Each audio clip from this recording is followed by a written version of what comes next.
Welcome and thank you for joining us for today's webinar titled Mismatch or On Track, Does Global Military Spending Align with National Security Priorities? This webinar is organized by the United Nations Institute for Disarmament Research in cooperation with the Stockholm International Peace Research Institute. My name is Alexandra Kuimova. I'm a researcher with the Conventional Arms and Ammunition Program at the United Nations Institute for Disarmament Research, and I'm delighted to be moderating this important conversation today. Before introducing a fantastic panel of speakers we have lined up for you today, let me start with a brief introduction of our session. Against the backdrop of the global economic crisis caused by the COVID-19 pandemic, growing number of violent conflicts re-emerged and newly recognized security risks, global military expenditure continued to be on the rise. And according to the new data released by the Stockholm International Peace Research Institute yesterday on the 24th of April, world military spending grew for the 8th consecutive year in 2022 to an all-time high of $2,240 billion US. Moreover, global military burden, military spending as a share of gross domestic product, once again surpassed the 2% mark. And although the international community developed various approaches to rethink so-called unconstrained military spending to accelerate progress towards advancing non-military needs, including social progress, the question of limiting or balancing military expenditure remains on the international peace and security agenda.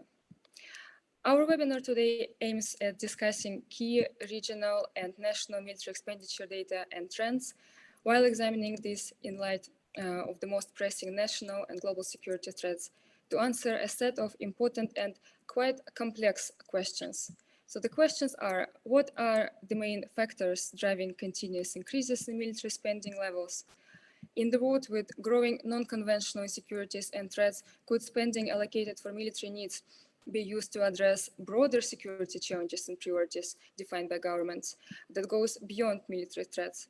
And what role does transparency play in this process? And we are very fortunate today to welcome Dr. Diego Lopez de Silva, Senior Researcher with the Military Expenditure and Arms Production Program at SIPRI, who is going to set the scene for the discussion and walk us through the global military spending trends and patterns. I'm also pleased to welcome Xiao Liang, Research Assistant with SIPRI's Military Expenditure and Arms Production Program, who will help us to unpack the issue of opportunity costs of military expenditure. What do governments need to consider by allocating resources towards military needs? I'm also delighted to be joined by Professor Mary Calder, Professor of Global Governance and Director of the Conflict Research Program at the London School of Economics and Political Science, who will provide reflections on the relationship between military spending, defense strategies, and national security priorities. And I am equally pleased to welcome Alexandra Marksteiner, Associate Political Affairs Officer with Conventional Arms Branch of the United Nations Office for Disarmament Affairs, who bring a transparency component to our discussion as a confidence-building measure between the states. I want to make sure that all of you can participate in our discussion by asking questions to the panelists. So please feel free to write your questions in the Q&A window, and we will try to address all of the questions, or at least some of the questions, at the end of the session. Now, let me start with discussion with facts. Facts on global military expenditure. And for this, I would like to give the floor to Diego Lopez de Silva. Diego, first, congratulations to you and to SIPRI team on the release of data on military spending trends. I would be grateful if you could guide us through the main data findings and highlights. Knowing that many states have announced record level of spending increases, can we say that this increases reflect the perception that the security environment is deteriorating? Thank you very much, Diego, and thank you for being here. The floor is yours. Thank you very much, Alexandra. Thanks for the invitation. I'm quite happy to be here in such good company, and also to be able to present the data right fresh out of the oven. As you said, we just released the new data. So this is the first time I'm presenting the 2022 data set. So I'm quite happy to be here. So I'm going to walk you through the main trends, and I'm going to do this with some visuals, to display quantitative information. Sometimes to have some visual aids, it's quite helpful. So we're going to walk you through the figures and maybe spark some conversation about the main trends. So why don't we start with this figure? So this is world military expenditure by region from 1988 to 2022.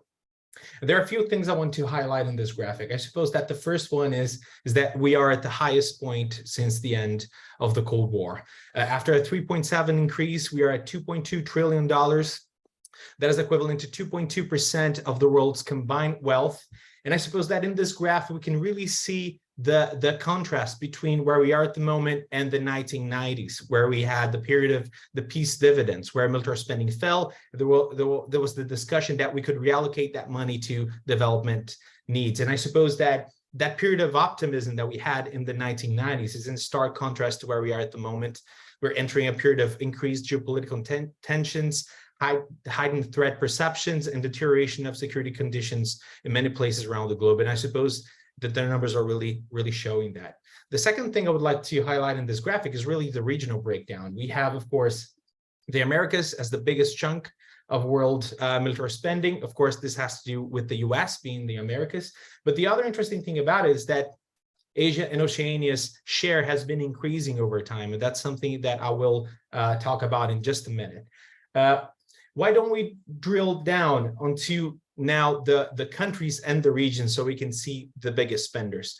And here we have the stream map where we have also the regions, but also the breakdown for the countries. And I suppose that this, we can see very clearly who are the biggest spenders in the world. We have the US accounting for 39% alone. We have China, of course, and of course we can see all the other big players as well.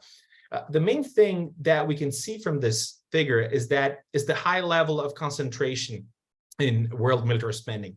The top 10 largest spenders, they account for 75% of the world total. So only 10 countries account for 3/4 of the world military spending. So I suppose that this stark concentration is one of the main features that we have in the distribution of military spending around the world. I guess this is a snapshot of 2022. And now I'm going to move to discussing the drivers of the increase in 2022. And there are two main drivers. The first one is, of course, the war in Ukraine. And first, I will talk about increases in Ukraine and Russia in just a minute. But here I want to talk about the reactions, or let's say the responses to the war in Western and Central Europe. And then in this heat map, we are seeing the changes in military spending in 2022. We're seeing on the red countries are increases and the blue countries are decreases. There are two interesting things in this figure. The first one is we had countries with really high increases, such as Finland with 36%. We had Lithuania with increase with 27%, Sweden with 12%. So we can see really big increases. But I suppose that the other interesting thing about this map is that not all countries in that sub-region increases military spending. So I suppose that in a way runs counter to the expectation that all countries in that region would increase military spending because of the war. And that is not really the case. And the reasons why this is not really the case are twofold. The first one is that yes, most of these countries, they have announced increases in military spending, but the time frame for those increases is very different. Some countries have announced increases for 2022, as we can see in the map, but some of them have announced increases that will start in 2023, and some of them will stretch up until 2033. So for the coming decade, I suppose that this difference in the starting dates and the time frame of those announced increases, they can explain partially why some countries have decreased their military spending in 2022. The second reason explaining this, the variation in this graph, is inflation. Inflation in 2022 was really high all around the world, but of course it impacted the increases of Western and Central European countries. We can see that in some cases even countries have increased their military spending, but in nominal terms, but because of the inflation, that was brought down to a decrease. That was the case, for instance, of Italy, that had announced a 3.9% increase in nominal terms, but because of inflation, that turned out to be a decrease of 4.5%. So this is basically the responses, the reactions to the war. And now we can move now to discuss mainly Ukraine's military spending and increases. And I chose to display Ukraine's military spending, which is this first line here, in comparison to the top 50 biggest increases in military spending in 2022, just to give you an idea of the sheer size of that increase, which was 640%. This is the highest increase we have ever recorded in our database. The sevenfold increase, interestingly enough, was enough to shrink the gap between Ukraine's military spending and Russia's. So in 2021, Ukraine's military spending was about 1/10 of Russian military spending, whereas in 2022, it was half as much. Of course, there is still a gap between the two countries, but it's quite remarkable that in the space of just 1 year, Ukraine managed to shrink that gap by that much. So I suppose it really goes to show Ukraine's really Herculean effort in this war. And of course, Russia is right here, increasing military spending by 9.2%. Of course, 9.2% compared to the other ones may not be as big, but because the absolute size of Russia's military spending is quite big, that variation of 9.2%, of course, is much bigger than, for instance, in Liberia. Now, moving on to the second driver of military spending in 2022, we have to look to Asia and Oceania. And here I want to show you just in a more historical perspective, the rise of the biggest spender in that region and the second spender in the world, which is China. And here in this graph, we can really see the development throughout time of China's military spending, that in the 1990s, it was quite low, but then in the beginning of the 2000s, it really starts to increase. And we can see that it goes through the 2008 economic crisis and the pandemic without a decrease. So that's quite remarkable. These are 28 consecutive years of increase. And of course, this shows China's commitment to its military modernization plans. And of course, because China is the second spender and accounts for 13% of the world total, this will affect the global estimate. But there are other interesting developments in the region, such as Japan, that maybe later we can talk about it. And now moving to my final visualization here. Of course, we're talking about a lot of military spending, the level of military spending. And we talk about the biggest spenders, most of them are big economies, right? But if we're talking about reallocation of resources and how countries are prioritizing certain areas, there are other metrics that we can bring to the conversation to really try to understand that reallocation. And three of them are military spending as a share of GDP, which I have here in the horizontal axis, military spending as a share of government expenditure, which I have here in the vertical axis, and the size of the circles is military spending per capita. So the three things, some of the things that I would like to show you here is that, of course, these are very much correlated.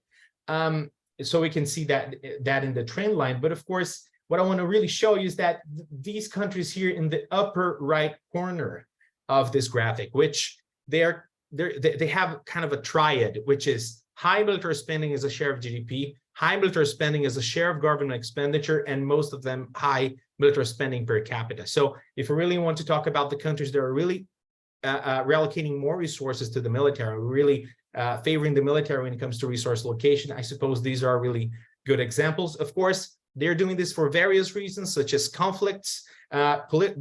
Political institutions also play a role here, but I suppose this is a really nice hook for the rest of the conversation that we're going to have about resource allocation and opportunity cost and military spending. I suppose that's it, and I look forward to your questions. Thank you very much.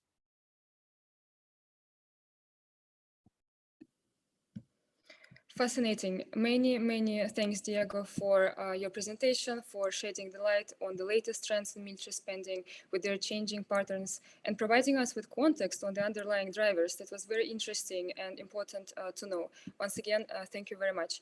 It is quite alarming, however, to see that the global spending has been rising for several years.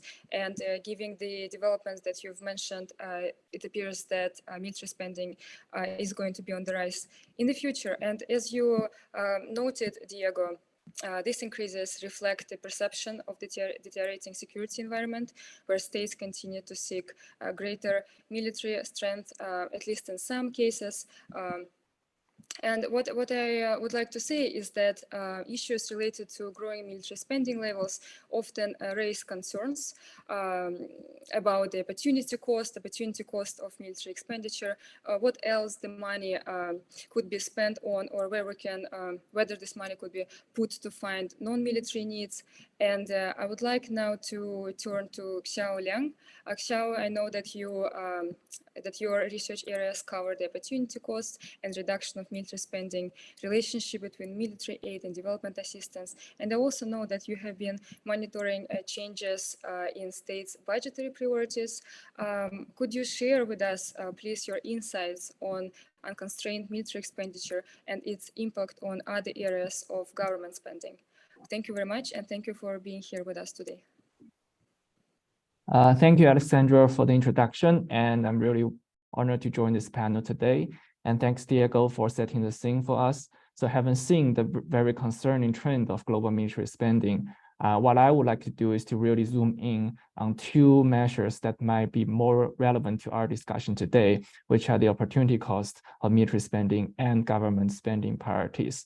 So every year at SIPRI, when we look at these alarming figures, a question we got to ask a lot is, what does this number really represent? Because yes, 2.2 trillion is an enormous figure, but how big is it really it is compared to many other spending categories that the world needs to deal with today. So one way to quantify the sheer scale of military spending is to really compare it to other spending priorities by individual governments and also by the global community. So the first thing I would like to show is just a comparison between the 2022 global military spending figure and many other important spending categories that we have today. So this conversation on military spending's opportunity cost is nothing new. It can be really dated back to the founding of the UN. It's reflected in UN Charter and has been like reflected again and again in the 1970s and the 90s,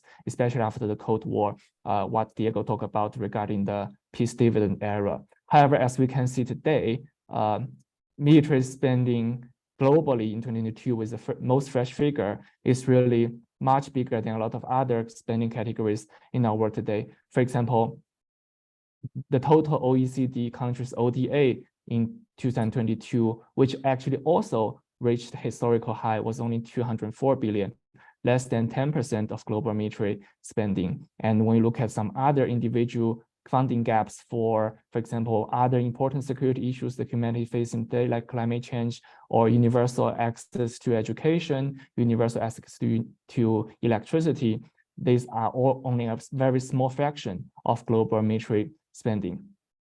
Of course, this comparison is very striking, but I guess we don't have a magical wand really to just say divert part of the big red circle into the smaller ones. So I guess an even more important indicator for our discussion today is really the government spending priorities. And for that, I would like to introduce our latest findings on the trend in government spending priorities. So basically the share of military spending as government total spending, because that would be a more accurate and direct indication of how much resources governments have to allocate to the military and what are their priorities, because regardless of country's economic size or the size of their armed forces, they all face the same dilemma of prioritizing different spending items and with very limited financial resources.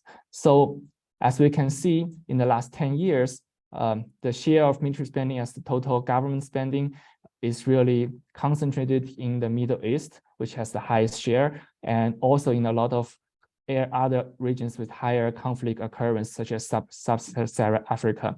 And however, when we zoom in into the more bigger trend, what we could see is actually there has been a general decline of military spending as share of government spending over the last 30 years. Even in the Middle East, which still has the highest share on average, it has been declining for since the end of the Gulf War. And what we could see is that the trend actually plateaued in the last couple of years. But even in last year, where Diego just talked about, a lot of countries in the region or in the world are increasing their military spending to record high levels. What is even more striking is actually in most regions, except for Europe, for obvious reasons because of the war in Ukraine, but in most other regions in the world, this share still decreased from 6.3% to 6.2% in 2022. So, which shows despite governments are increasing military spending, actually they are also investing more on many other spending categories, which causes this decrease. So I think this really speaks to the fact that although many countries are really resorting to deterrence and armaments for the security concerns, but at the same time, they do not need to come as a sacrifice of other social spendings, as we could see during COVID-19 pandemic. as you could see the trend around 2020 here, although many governments are investing a lot in healthcare measures and also economic stimulus during COVID-19 pandemic, they also increased their military spending at the same time. So I guess a bigger lesson is under today's security context, although some countries might feel legitimate might feel it to be legitimate to increase their military spending, but at the same time, they are able to, and the data has shown that they have the capacity to also not neglecting other important spending priorities. So lastly, I would like to give a few examples of some really notable changes in military spending as share of government expenditure over the last 10 years. As we could see, a lot of these countries with notable increases in this share are either countries in conflicts or countries which are facing increasing perceptions of threats from neighboring countries. But on the other hand, as we could see, even countries with relatively high level of spending were still able to decrease the share throughout the years, either through democratic processes or through shifting the spending priority to other areas. So I would say taking a step back from the hot areas in our world today, which is Europe and East Asia, from a more global perspective, there are other areas where we can invest our resources in, regardless of our security situation today. And countries have proven and proven again that they are able to invest in socioeconomic spending without really compromising the security need of their own countries. So I guess one important lesson learned is in today's context, states really need to maximize their maximize investment in all kinds of security spending, not just military. So it is okay to have security concerns in terms of traditional military threats, but at the same time, it is helpful, especially in states' budgeting processes, to have this integrated concept of security spending to also reflect other security concerns, such as health crisis or climate change or environmental disasters. And states have proven that they were able to do that in the past. And I hope states could continue to do that in the future. So I guess that really speaks to our general topic today. So it is not that we want every country to just forego this idea of military security, but it is more important that they put that into the bigger context of general security spending. So I would end there. Thank you. Thank you very, very much, Xiao, for your insightful presentation. It was very interesting to see how states have been changing their budgetary priorities while shifting defense and military policies. And I'm also grateful that you've integrated a component of military spending as a share of government spending in our discussion, because here it allows us to see government priorities clearer. One question, however, remains, at least on my side, and this question is how to assess the process of allocating spending to address sources of different insecurities of states. And with this, I would like to give the floor to Alexandra Marksteiner, who has been working with issues related to military spending, transparency in military matters. Alexandra, could you please share your thoughts on the role of transparency addressing excessive military spending and building confidence among states?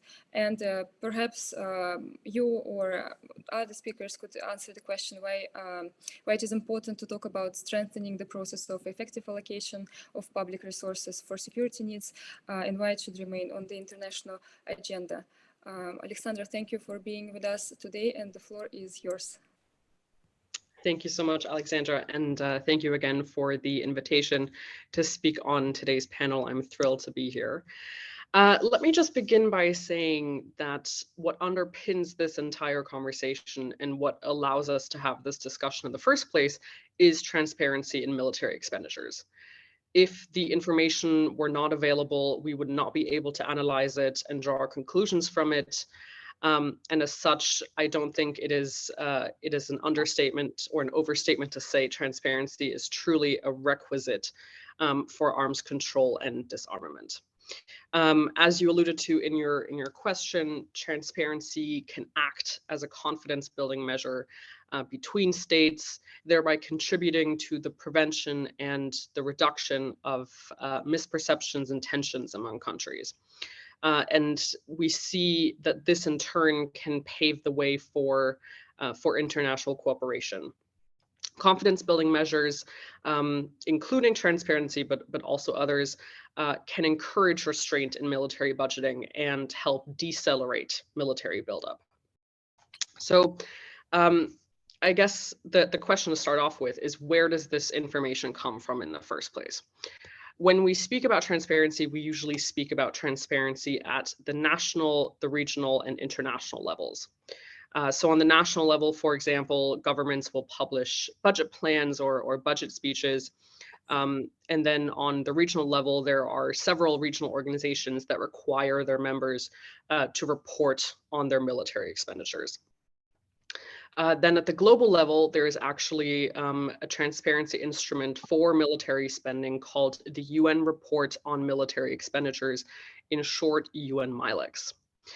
This instrument was established in 1981 through the UN General Assembly, and it was actually born out of a more ideological endeavor aimed at reducing excessive military spending. However, during the 1970s and early 1980s, when it became clear that these discussions around reducing unconstrained military spending would not bear fruits, the focus shifted instead to promoting transparency. So through this UN MILEX instrument, UN member states are requested on an annual basis to report on their military expenditures during the previous calendar year. And there are several different reporting forms that member states can use depending on how detailed they want to be in their reporting. So countries can report either on their total military spending, or they can use a standardized method and report more detailed spending figures. And I'm going to get into why that's important later on. Now, the second question to address is, in these volatile times, in this time of a deteriorating security environment, are countries becoming more or less transparent in their military expenditures? And I had a look at the SIPRI data set that was released on Monday, and it appears that the trend has remained relatively flat. So in 2013, a decade ago, the SIPRI data set contained information for 162 countries, of which 13 countries' figures were deemed highly uncertain, or they were estimates. And now, a decade later, in 2022, the data set included numbers for 159 countries, with 18 of those being estimates or highly uncertain. So it truly shows that countries continue to disclose their military budget lines. Of course, I also want to acknowledge that the continued availability of this information through many shifts, be it regime changes, conflicts, geopolitical tensions, that's obviously also a testament to the Herculean efforts of the SIPRI research staff. So thank you for your continued work on this front. Now, on the international level, the picture of transparency is not quite as rosy, I would say. Since the inauguration of the UN MILEX instrument in the 1980s, a total of 121 member states of the United Nations, or approximately 2/3, have submitted a report to this instrument at least once. But we see that in recent years, participation has been on the decline. So what used to be an annual submission rate of about 50% in the 2000s has now dropped to 20% last year. And I can say that as part of the UN Secretariat, we are working to reverse this trend, but that oftentimes takes time because generating political will among member states and building reporting capacity can be a little time consuming. Now, what I alluded to earlier, it's not only a question of whether a country publishes information on its military expenditures, it's also a question of how detailed those reports are. And we refer to this as data disaggregation. So, for example, disaggregated data would show how much is being spent on pensions for retired military personnel, how much is being allocated to the procurement of combat aircraft. Were there any investments into military research and development? How much is being spent on the Navy versus how much is being spent on the Army? Those sorts of questions. And the reason why disaggregation is so important is that it can further contribute to transparency in military matters by offering insight into the allocation of resources to specific types of military activities. So that's important for a number of reasons. It allows civil society and analysts to determine whether the budget allocations that are being made are actually aligned with a country's stated defense needs and security policy. And then if that's not the case, these actors can ring the bell when they identify any sort of warning signs of possible resource mismanagement, waste, or corrupt spending practices. Disaggregation can also be important because it allows civil society and analysts to identify changes in spending priorities through the budgeting process and the justifications thereof. And of course, disaggregation can enhance the confidence building measure of transparency in military matters. To give you an example, knowing that military budget increases in a country are due to higher pensions being paid rather than more arms being procured might ease tensions between that state and its neighboring countries. So the bottom line truly is, transparency is vital to keep governments accountable to their taxpayers. It's vital to build trust between states, and it's vital to, in turn, prevent arms races and hopefully down the line also prevent conflicts. So with that, thank you very much, and I hand it back to you, Alexandra. Many thanks, Alexandra, for your great remarks. And I hope that your remarks and our discussion today will initiate a broader discussion at the national and multilateral levels on strengthening and increasing transparency in military matters. You mentioned that it's a vital component. And while discussing the process of effective allocation of public resources, because those two issues are correspond to each other. And speaking of increasing transparency, of course, we need to know states' defense priorities and strategies before discussing the issues on effective allocation of public resources. And with this, I would like to turn to Mary Calder. Mary, you are a reference in a study of war and peace, security. You've introduced the concept of global security cultures, developed the concept of new wars, published numerous publications on state security priorities and human security. And we would be grateful if you could provide your insights on changing security environment, including emerging unconventional insecurities. And perhaps you can also address the question whether global military spending reflect and align with the most pressing national global security threats.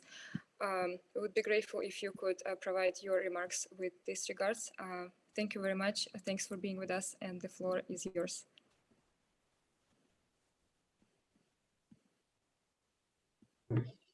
Thanks for inviting me on this important occasion. Well, it seems quite clear to me that global military spending does not align with national and human security needs. We live in a world where millions of people feel insecure. They feel insecure from conflict and violence, they feel insecure from natural disasters, they feel insecure from poverty and disease. And it's not at all clear that military spending contributes to any of these sources of insecurity. And in fact, many people would say it makes things worse. Do people in Sudan at the moment feel safer because their country's spending a lot on military spending? So this is what I would call the security gap. And how do we explain the security gap? Why do we go on having such high levels of military spending when it doesn't really seem to be aligned with people's security needs? I think military spending is based on the assumption that the main threat to security is another war on the model of World War II. And it's not based on the assumption that insecurity is due to climate change, or insecurity is even due to the kind of conflicts we see in places like Sudan or Syria. It's basically based on the assumption, and that's very clear if you look at SIPRI's figures that most of the money is spent in Russia, China, the US, and it's their imagination of a future World War III. But in practice, most wars are very different. And I think what has happened with Ukraine is a real awakening about whether such a war in the future is even possible.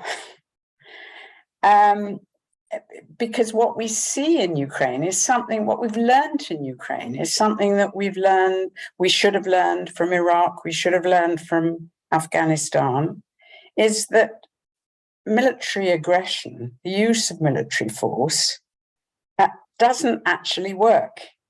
It's extremely difficult to win. The consequence of the use of military force is either long-term chaos, or if it escalates, at the risk of human extinction. And that's the kind of dilemma that we're facing now in the war in Ukraine. So doesn't that mean that we should think differently about the nature of military spending? And why do we go on thinking that somehow military spending will meet our security priorities? This is where I talk about security cultures. I think that military spending actually isn't just about money, it's about people, it's about industries, it's about weapons, all of whom go on reproducing their way of life. And they think in terms of this imaginary war. But the consequence is that what it produces is extraordinarily expensive, complex, and not very useful weapon systems. Another thing we've learned in Ukraine is that actually many of the weapon systems, like the F-16s or the M Abrams, are actually too expensive and too sophisticated to be risked in war. So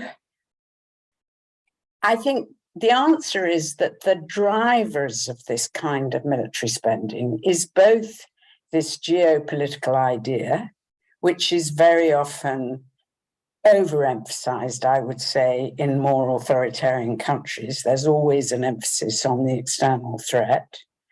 But also this idea is embedded in pressure from industry, from the armed forces, from the intelligence agencies, who are all, if you like, trying to reproduce themselves. So that's really what I mean by a security culture. And what does it mean in terms of a change in security culture? Well, I think if we want to be secure, we need to have a shift. Oh, and let me just, before I move on to where we want to be secure, let me say one other thing, which I think is that it affects the global south as well. Even though levels of military spending are much lower, nevertheless, many countries in the global south spend money on extremely expensive aircraft and weapon systems that are really not relevant to their local security. And again, that is explained by the dominance of the geopolitical security culture, whether you're talking about pressures from aid donors, from people who talk about security sector reform, or whether you're actually talking about the kind of thing my colleague Alex Duval talks about, the political marketplace and the sort of corruption that is involved in the arms trade and in the expansion of the defense industry. So let me just turn finally to say something about what would it mean for military spending to have a shift from national to human security, because what we're really talking about here is how do we have a shift from the notion of security against an imagined World War II type threat to security of individuals and ordinary people from all kinds of existential threats, whether they consist of climate change, nuclear war, or disease of the kind we saw during COVID-19. I mean, obviously, in one sense, that does mean a shift from military spending to other kinds of spending, the sorts of things that we were shown just before about climate adaptation or ODA and these kinds of opportunity costs. But also there is a role for the military in protecting people. And that's, of course, again, evidence in the case of Ukraine. I think there are two ways that the military would need to be used in a human security context, both of them really about the protection of civilians. There needs to be an ability to prevent wars by showing that wars are impossible. And that means by showing that you can be very effective in conventional defense and social resilience without necessarily threatening other people. So there needs to be strong conventional defenses, but there also needs to be a capacity to damp down violence, to protect civilians, to provide humanitarian corridors in situations like Sudan. We do need a much greater capacity for peacekeeping. So for all those reasons, you would need still to sustain some level of military spending, but we don't yet know. We don't know what actually that would involve in practice. But the last point I want to make is that cutting military spending isn't just about cutting numbers. It's really about restructuring. And at the end of the Cold War, there were dramatic cuts in military spending. But actually what it involved was the privatization of the military. Soldiers sold their services and sold their weapons. And I think this was very important in contributing to the spread of contemporary conflicts. And so if we're going to be serious about restructuring military spending, and I think that's the heart of the issue, it's not just about reducing spending and increasing spending on other things. It's about substantial restructuring. It's about converting the defense industries to producing other things. It's about redeploying soldiers to be peacekeepers or even to be civilians doing useful work. It's about all these kinds of things. So what we really need to start thinking about in very concrete ways is something we might call global security sector reform. And I'll end there. Fascinating. Thank you so much, Mary, for providing your valuable thoughts and reflections on security concept today. I hope that we can continue the discussion. I thank you for bringing the human security component to our discussion, human security case versus or in addition to state security. All these issues are definitely worth discussing further and researching, of course, from researchers' side, so to speak.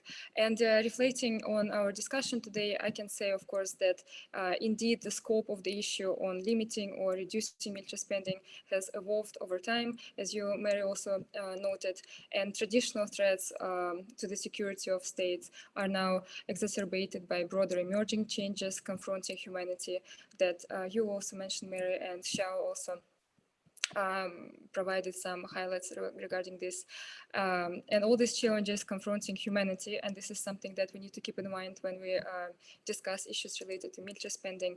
Rapidly changing security dynamics are now accompanied by non-military threats such as environmental changes, natural disasters, hunger, and other non-traditional security risks.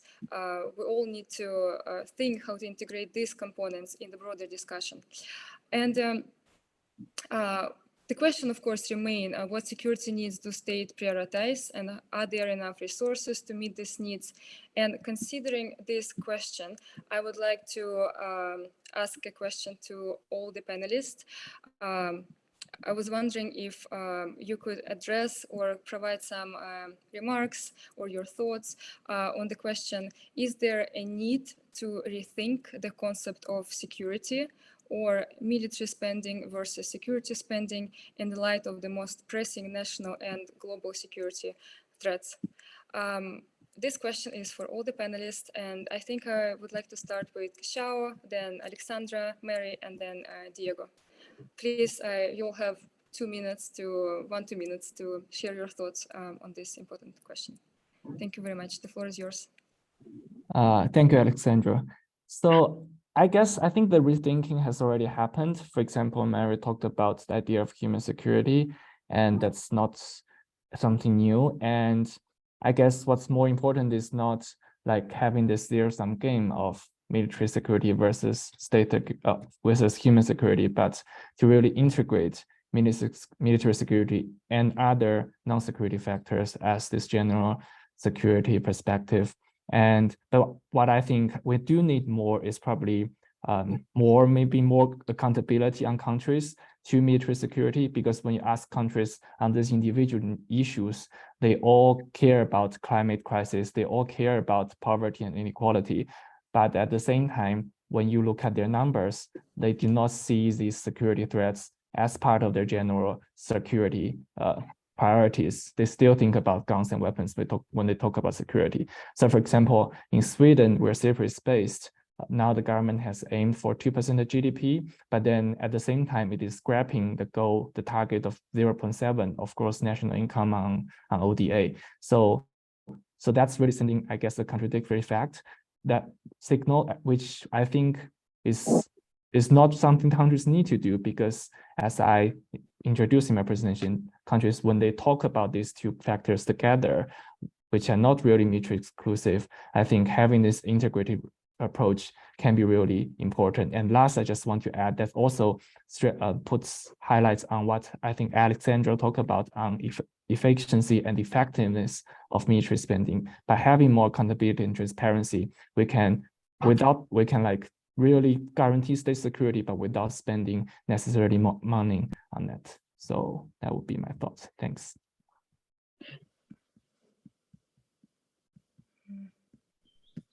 Thank you very much, Xiao. Alexandra, maybe you could provide your insights as well. Yes, thank you, Alexandra, and I'll keep it short in the interest of time.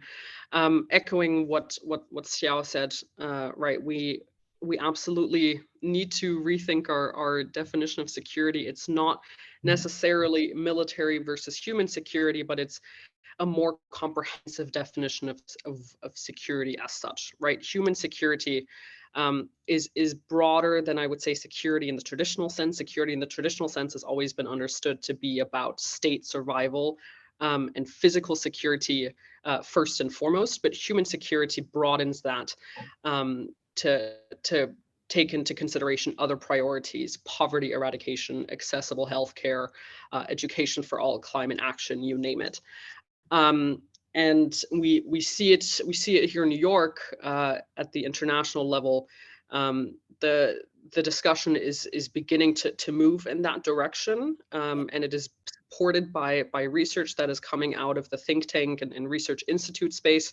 If I can give you all a recommendation for some light reading, there is a SIPRI paper entitled "The Human Security Case for Rebalancing Military Expenditure," which was published last year. I'll put the link in the chat in a second, which I think drives this point home. And then also just piggybacking off of what Xiao said at the end there, right? Countries do have legitimate security concerns. There is no doubting that. But it's also true that millions and billions of dollars are being wasted in the military space every single year. You know, let's take the biggest military spender as an example. The Pentagon has failed its 5th audit in a row, right? So it goes to show that there is space for tightening military budgets, for addressing inefficiencies and misuse, and doing the same with less money, and freeing up fiscal resources to go to other priorities like the ones that I mentioned before. So that's it for me, handing back the floor to you, Alexandra. Thank you. Thank you very much, Alexandra. And Mary, perhaps you could follow up on Alexandra's and Xiao's thoughts and provide your insights on the same question. Well, I agree with what both Xiao and Alexandra said about how the transformation of thinking about security is already underway. I would say it was not just about broadening security, Alexandra. It's also about shifting the focus of security from states to people. It's about having a human rights-based focus rather than a war-based focus. The war-based focus says the human rights of other people who aren't British or who aren't Russian doesn't matter. The human security-based focus means that the security of both Russians and Brits are equally important. So I think that's a very important point. The other important point is that while it's true there's a transformation in security thinking, it doesn't seem to be recognized by our political leaders, who still talk in the language of geopolitics. And the more authoritarian the country, the more the language of geopolitics is used, and the language of geopolitics and war. And so I think what's incredibly important if we want to shift insecurity to people is that people have a say. I think it's really important, you know, we talked about accountability and participation. I think democracy is absolutely key to shifting perceptions of security. Thank you very much, Mary. I do agree with your thoughts, and I would like to ask Diego as well to provide his reflections on the same question. Sure, thank you. I suppose we're all in agreement that a rethinking of the concept of security is in order. What I would like to bring is that how do we make this happen, and how do we understand that this can take place? I suppose that, I mean, when we talk about military spending, we focus a lot on the increases, and also research talks a lot about the drivers of that increases. But I suppose that we don't understand quite as well the drivers of reductions. I mean, one would think that if the drivers are absent, then maybe perhaps reductions would take place. And I'm not quite sure if that is the case. I suppose that we would need to understand what are the drivers of those reductions and reallocations to other areas. And I think that that shift, that rebalancing of the budgets, they're really mediated by institutions. If you have strong institutions and that you have a wide participation and input from civil society, I guess that has an effect in the budget allocation as well. And then we can talk about a little bit of reallocation. And we need to have in mind when we talk about the role of institutions is that in some countries where institutions are weak, we have that premise that, well, we're going to reallocate the public resources, and every bureaucracy is on equal footing to compete for that. But in places where institutions are weak, one of those bureaucracies that are competing for resources have guns. And that is really an uneven field to think about that. So I guess the role of institutions, it's in a way, leads to reductions in a way, but through constraints. And I suppose that we also need to think about the constraints on military spending, and that may lead to reduction. So I suppose that what Mary said about authoritarian states having a more militaristic stance, and the importance of democratic institutions, or more broadly put, of political accountability, I think this is really a key feature that we need to study more when talking about reallocated resources. Thank you. Thank you very much, Diego, and everyone. I do appreciate your thoughts. I do appreciate the fact that you've been sharing with us your thinking and remarks. I think this has been a very rich discussion, and we have a few minutes left, and I would like to open the floor for Q&A. We've got many questions. I know that we've answered some of them while discussing these issues, but of course, I think we can try to address the questions that we haven't answered to. And I've put similar questions in one category. I think we could perhaps answer the question about the methodology. People ask Diego and Xiao Yu about the different definitions applied across countries on military expenditure, and how you and SIPRI deal with these issues, because surely different countries, irrespective of what SIPRI and the UN defines as military spending, have different accounting, I guess, and definitions on military spending. And how are you solving this issue at SIPRI? And perhaps we can add another question to this on how are nuclear weapons accounted in different countries' military expenditure? What are some key findings from SIPRI research on this? And perhaps while answering questions about the methodology, definition of military spending and nuclear spending, you could also talk about whether it's possible to actually see whether military expenditure corresponds to security priorities, like for instance, spending on nuclear forces. Diego, Xiao, the floor is yours, and Mary or Alex, if you would like to add anything, of course, feel free to do this.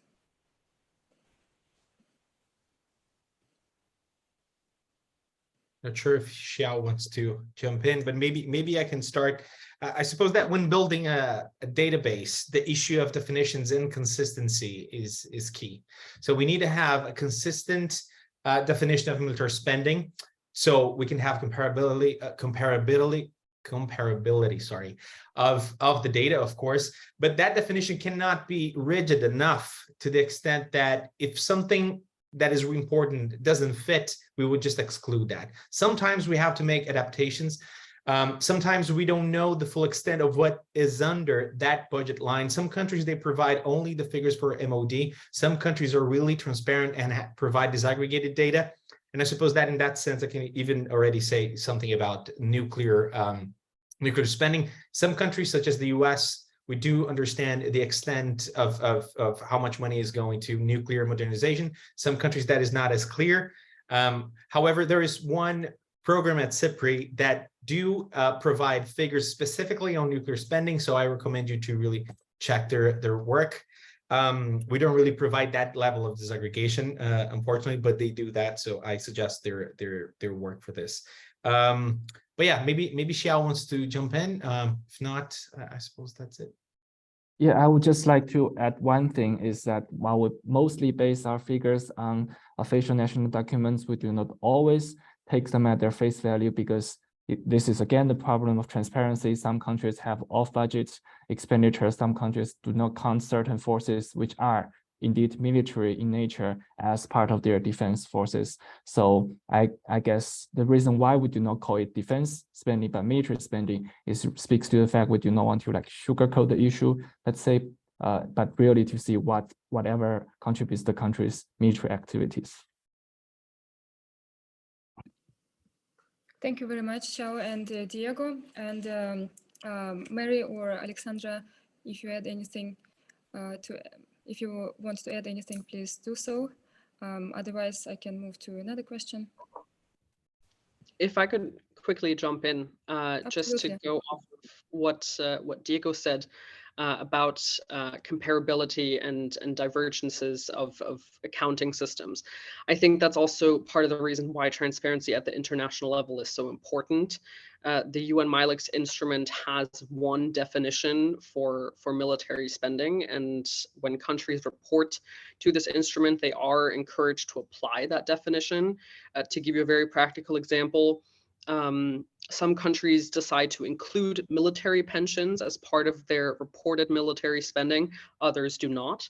Under the UN definition, they should be included. And that can make a difference in the numbers. So in theory, right, this standardized methodology exists at the international level. In practice, of course, we face similar issues. As the SIPRI research staff does, we don't always know what goes under what category and what each budget line encompasses. But having transparency at the international level can definitely make a contribution to making figures comparable across space and time. So with that, I hand it back to you, Sasha. Thank you very much. Mary, would you like to add? Otherwise, I can move to other questions. Why don't we go to another question? All right, that sounds good. We have very interesting questions being asked about the relationship between climate change and military spending. And the question is, how much is the increased global military spending even hitting the climate crisis, since the military is one of the climate change drivers?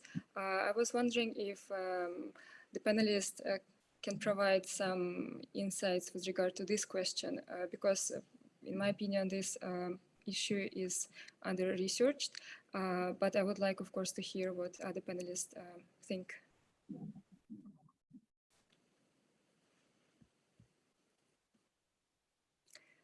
All right. In this case, my thoughts have been just confirmed that this issue needs to be researched further. I'm happy to say something if you'd like. I was just waiting.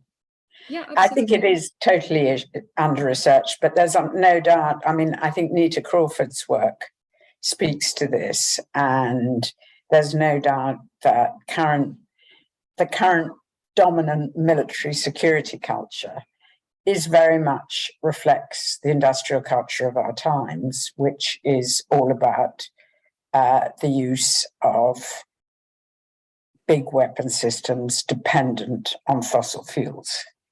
And so obviously military spending contributes to climate change. But I think there's several other questions that have there's lots of discussion about the relationship between climate change and war. And actually, in my view, it's not at all clear what the relationship is, but because it's not clear whether, for example, water shortages leads people into conflict or leads people to cooperate.